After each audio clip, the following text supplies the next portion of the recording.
నమస్తే, నేను మీ కేఎస్ నాయుడు. నేను సైతం ప్రశ్నిస్తా యూట్యూబ్ ఛానల్ స్వాగతం. అసలు తిరుమల తిరుపతి దేవస్థానంలో ఏం జరుగుతున్నది అన్నది $1,000,000 ప్రశ్న.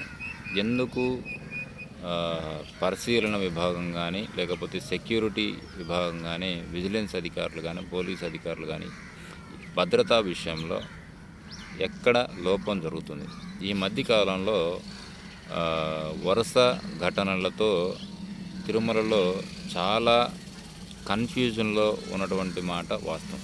దీని మీద ప్రభుత్వము కూడా పటిష్టమైనటువంటి భద్రతను ఏర్పాటు చేయడంలో విఫలమవుతుందా?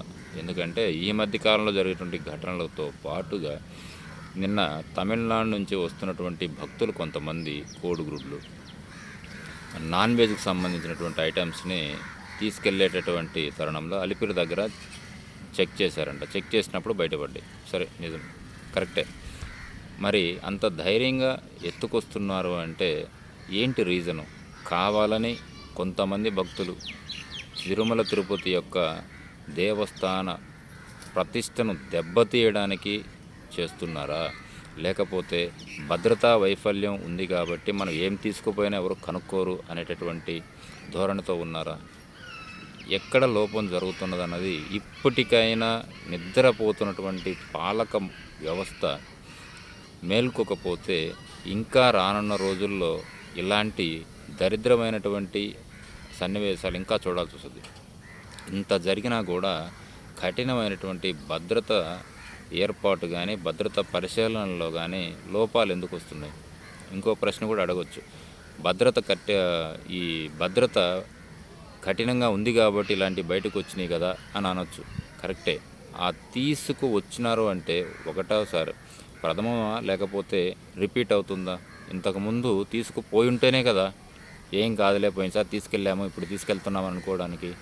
మొదటిసారి దర్శనానికి వెళ్ళే వాళ్ళు తీసుకెళ్తారా? అటో కూడా ఆలోచించాలి కదా. మనం ఒక సైడే ఆలోచించడం కాదు. ఏది ఏమైనా తిరుమల పైకి ఇలాంటివి ఘటనలు జరగడం అనేది బాధాకరమైనటువంటి విషయం. దీని మీద టీటీడీ బోర్డు మెంబర్సు, అక్కడ ఉన్న పాలక మండలి, దాంతోపాటుగా రాష్ట్ర ప్రభుత్వం కూడా ప్రత్యేకమైనటువంటి నిర్ణయాలు తీసుకోకపోతే చాలా ప్రమాదం. ఎందుకంటే అన్యమతస్థులు దర్శనానికి వస్తుంటారు, దాంట్లో కాదనడం లేదు. ఒక్కొక్కరు ఒక్కొక్క ఆహార విధానం ఉంటుంది, ఆహార శైలి ఉంటుంది. సో దాన్ని ముందుగానే హెచ్చరించాల.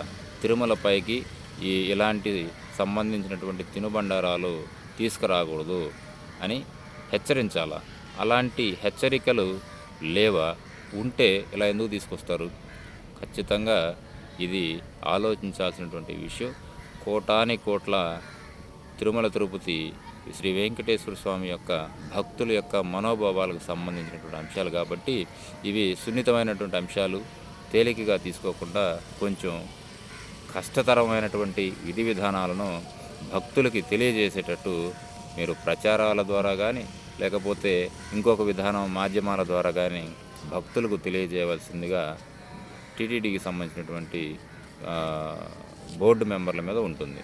Thank you.